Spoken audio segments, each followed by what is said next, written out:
നമ്മുടെ സംസ്ഥാനത്തെ വിദ്യാർത്ഥികൾക്കായിട്ട് SBI foundation നടപ്പിലാക്കുന്ന ആശാ സ്കോളർഷിപ്പിലേക്കുള്ള രജിസ്ട്രേഷൻ നടപടികളൊക്കെ തന്നെ നിലവിലിപ്പോൾ പുരോഗമിച്ചുകൊണ്ടിരിക്കുകയാണ്. വരാൻ പോകുന്ന സെപ്റ്റംബർ മാസം 4-ാം തീയതി വരെയാണ് ഈ സ്കോളർഷിപ്പിനായിട്ട് അപേക്ഷിക്കാനായിട്ട് നമുക്ക് സാധിക്കുന്നത്. 9-ാം ക്ലാസ് മുതൽ 12-ാം ക്ലാസ് വരെ പഠിക്കുന്ന വിദ്യാർത്ഥികൾക്കും വിവിധ UG PG കോഴ്സുകളൊക്കെ തന്നെ ചെയ്യുന്നവർക്കും അതുപോലെ MBBS MBA വിദ്യാർത്ഥികൾക്കും ഒപ്പം IITകളിലൊക്കെ തന്നെ പഠിക്കുന്നവർക്കും വിദേശത്തെ സർവകലാശാലകളിലൊക്കെ തന്നെ അഡ്മിഷൻ നേടി പഠനം ആരംഭിച്ചവർക്കും എല്ലാം തന്നെ വിവിധ വിഭാഗങ്ങളിലായിട്ട് ഈ സ്കോളർഷിപ്പിന് അപേക്ഷിക്കാവുന്നതാണ്.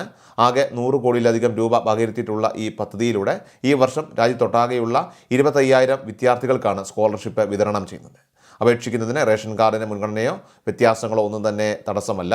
പൂർണ്ണമായിട്ടും അർഹരായിട്ടുള്ള വിദ്യാർത്ഥികൾക്ക് അവരുടെ മാർക്കിൻ്റെയും കുടുംബ വാർഷിക വരുമാനത്തിൻ്റെയും ഒക്കെ അടിസ്ഥാനത്തിലായിരിക്കും ഈ സ്കോളർഷിപ്പ് ലഭ്യമാകുന്നത്. അതായത് ഉയർന്ന മാർക്കുള്ളവർക്കും സാമ്പത്തികമായി പിന്നോക്കം നിൽക്കുന്നവർക്കും ഇതിൽ പ്രത്യേക പരിഗണന ലഭിക്കുന്നതാണ്. എന്നാൽ അപേക്ഷ സമർപ്പിക്കുന്ന എല്ലാവർക്കും തന്നെ ഈ ആനുകൂല്യം ലഭിക്കണമെന്നില്ല എന്നുള്ള കാര്യം പ്രത്യേകം ഓർക്കേണ്ടതാണ്. രാജ്യവ്യാപകമായിട്ട് നടപ്പിലാക്കുന്ന പദ്ധതി ആയതുകൊണ്ട് തന്നെ കേരളത്തിൽ നിന്നും നിശ്ചിത അനുപാതത്തിലായിരിക്കും അർഹരായ വിദ്യാർത്ഥികളെ തിരഞ്ഞെടുക്കുക.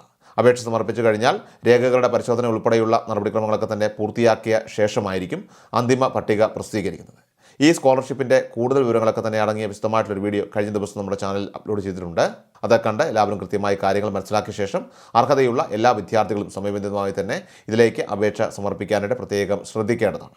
എല്ലാ ദിവസവും വാർത്തകളും അറിയിപ്പുകളും ഡെയിലി അപ്ഡേറ്റ്സും ലഭിക്കാൻ ഇപ്പോൾ തന്നെ ചാനൽ സബ്സ്ക്രൈബ് ചെയ്യുക, ഫോളോ ചെയ്യുക, നിങ്ങളുടെ ലൈക്കും ഷെയർ നൽകി ഞങ്ങളെ സപ്പോർട്ട് ചെയ്യുക. നിങ്ങളുടെ അഭിപ്രായങ്ങൾ കമന്റ് ബോക്സിൽ രേഖപ്പെടുത്തുക.